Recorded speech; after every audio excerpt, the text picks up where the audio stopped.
Capuchin TV. And forward ever, backward never. So move ahead. Ahead, ahead. Endelea kutazama Capuchin TV. Kitambulisho.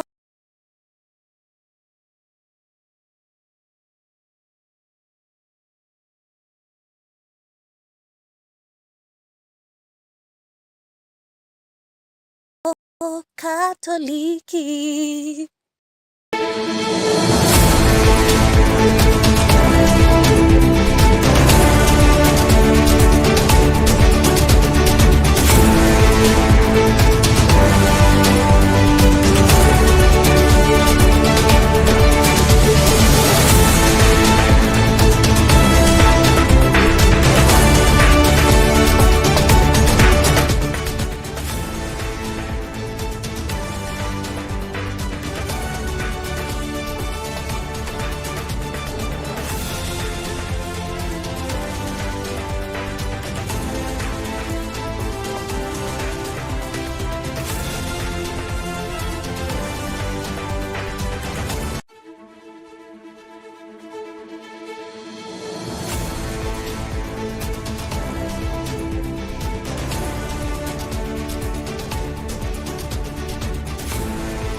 Hello and welcome to today's Catholic Focus News Bulletin. I am Susan Bulemi, and with me on the Sign Language Interpretation Desk is Eric Maluki.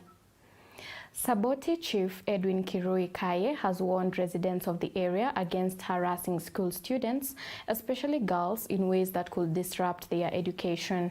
He has also called on locals to maintain peace and unity as the country prepares for the 2027 general elections. Let's get that report. Speaking during a funeral ceremony in the area, he warned residents against harassing school students, especially girls, in ways that could negatively affect their education. Wale ambao wanakatisha watoto masomo. Watoto wetu especially watoto wetu wasichana. Kuna wanaume tu wanawake wao, lakini wananyemelea tena mtoto ya grade 5 ama grade 6. Ni kweli ama ni uongo? Hao watu network si mzuri. Kwa hivyo niwaambie hivi, ni hatari sana. Ukipatikana tu umesimama na mtoto ya shule ndani ya cell 40 years. Kai also called on residents of Soboti to maintain peace, unity and cohesion as the country prepares for the 2027 general election. Ndio wananchi, wacha tudumishe amani. Siasa itakuja na itafanyaje? Sitaenda. Lakini sisi ni wale wa nataka tupendane, tuishi kama ndugu na nini na dada. Kwa hiyo wanasiasa wetu waje waongee, mwisho nyinyi wenyewe mnajua vile mnafanya, si ndio? Lakini mambo ya wanasiasa kudanganya pengine na shilingi ngapi alafu baadaye ulete mambo ya furuku hatuhitaji. At the same point, he urged young people to come out in large numbers to obtain national identity cards so that they can fully participate in the democratic process by electing leaders with vision and the ability to bring development in the upcoming general election. So, kama hujashika ID, nafasi iko. Unajua unapiga makelele, unataka kiongozi fulani, lakini hauna nini?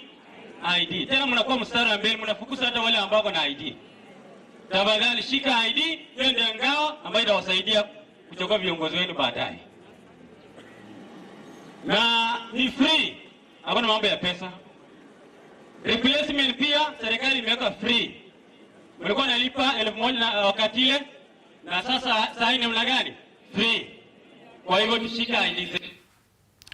Moving on, university students have been urged to take a firm stand against corruption, academic fraud, and unethical behavior as leaders warn that integrity is key to national transformation. The call was made during the launch of an Ethics and Integrity Club at Mount Kenya University in Thika. Tracy Chebet brings us the full report.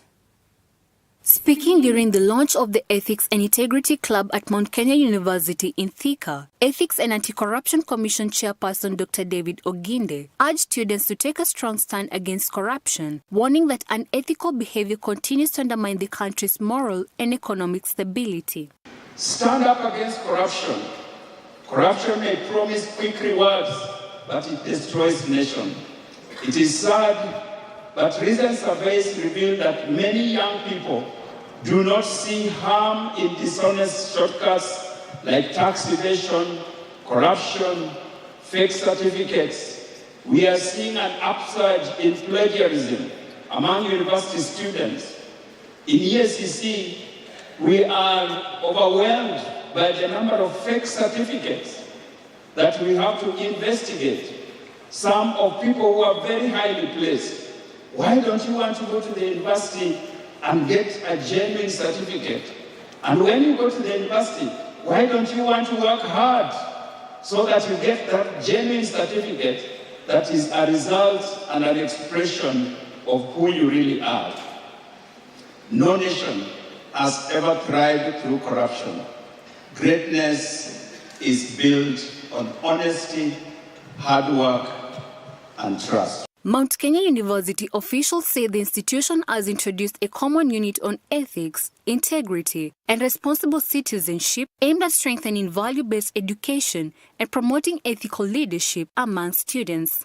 It was approved on Thursday the 4th by the Dean's Committee, and I would be happy to mention to members here that the courtesy call that was made by the high-power delegation that was here on 5th of May to the Vice Chancellor's meeting started the journey. After visiting the VC, they met with the chair of the board of directors, the founder of MKU. And all of them agreed that we need this common unit and we need to talk of integrity all the time and also do it. And I was very happy that even the MKU anthem talked of integrity, and this is part of it. Principal Secretary for Youth Affairs and the Creative Economy, Fikirini Jacobs, encouraged young people to adopt positive values and focus on opportunities that can drive nation transformation. I beseech you, with all due respect and humility, that may we forge ahead while we hold dear values and ethos that are able to transform the country as we move. And to be able to have us approach change in a manner that it may not be disastrous to us, it will be important if we can consider our ability to change our thinking, to change our approach, to approach things differently, and like I said, to see the cup as half full, not as half empty. Appoint yourself, just as I did, to be an ambassador of change. For Kenya will not confidently change without your participation. And that is why I ask you in earnest that please, let's be comrades. If you know the definition of a comrade is a fellow socialist, a fellow communist. Let's be comrades in this journey. Let's work together in this journey so that we can also uphold integrity. Meanwhile, some students at the event expressed concern that corruption has limited job opportunities for educated youth, pushing many into frustration, drug abuse, and crime. So the challenges the youths are facing are so many because you know that to get jobs you must pay or you must know someone who knows someone. And those are the challenges that that prohibit us from being successful. The youths of Kenya are suffering a lot. Actually, they are suffering a lot, and they do not have a leeway of how they will be able to be successful. That's why they're turning into robbery, they're turning into selling drugs and all that, because you'll find that a youth has a degree, has a diploma, but there's no way they can get a job. They do not get a fair share of going for interviews, of applications and all that. Reporting for Catholic Focus, I'm Tracy Chebet.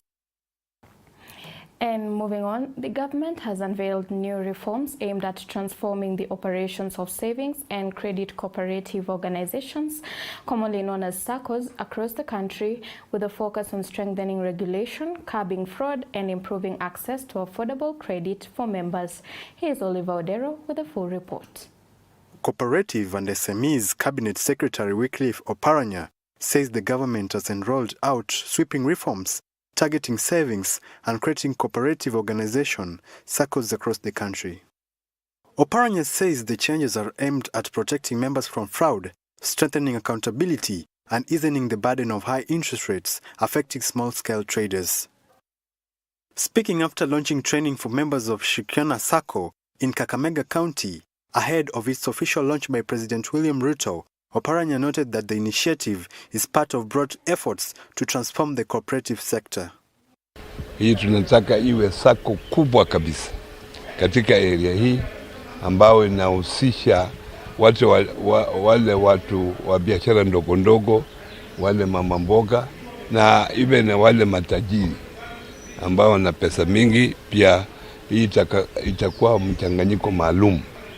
Mheshimiwa Rais amekubali kuja kuilaunch hii sako Jumamosi ya wiki hii, na hiyo ni furaha kwetu yeye kuwa hapa awe mmoja wetu ambao ana launch hii project. We want to promote culture savings, watu kusave, watu kujitegemea wenyewe wachukue maloni. The CES added that the SACCO will also provide financial support to farmers and small business owners, shielding them from exploitation by lenders. Oparanya further stated that the planned review of SACCO regulation will tighten oversight and ensure members fully benefit from cooperative society while reducing cases of mismanagement and fraud. You see, what has happened is that according to the laws that exist now, every SACCO must make returns to the Commissioner of Cooperatives. So if you go to the register of the Commissioner of Cooperatives, you will find that there are 30,000 registered SACCOs that exist in book. But if you check and find how many make returns, you find there are just 2,000. So where are these others? And we have now given them a chance to make returns because we want institutions that are active, not institutions that are formed to defraud people money. Reporting for Catholic Focus, I am Oliver Odero. And that report right there from Oliver brings us to the end of today's Catholic Focus News Bulletin. But just a reminder, our dear viewer, that the National Treasury CS, John Mbadi, presented the Finance Bill 2026 alongside the 4.8 trillion budget for 2026-2027. The bill is currently undergoing debate in the National Assembly with a strong emphasis on tax administration, broadening the digital tax base, and hitting key revenue targets. And of course, we will make sure to bring you more on that in our subsequent bulletins. But as for this bulletin, we have come to an end of today's bulletin. I am Susan Bulemi, and our sign language interpreter has been Eric Maluki. Until next time, stay safe, be blessed, and remember to always keep it Capuchin TV.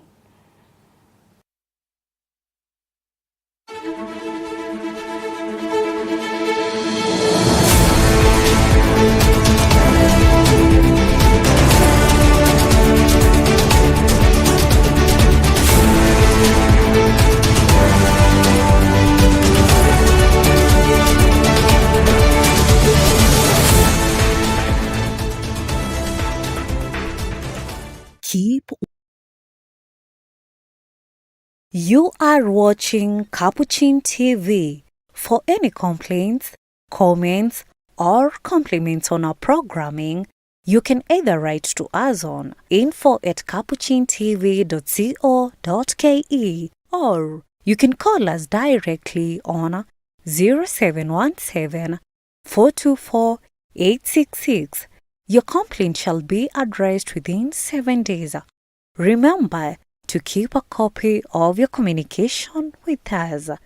Keep watching Capuchin TV. your Catholic identity.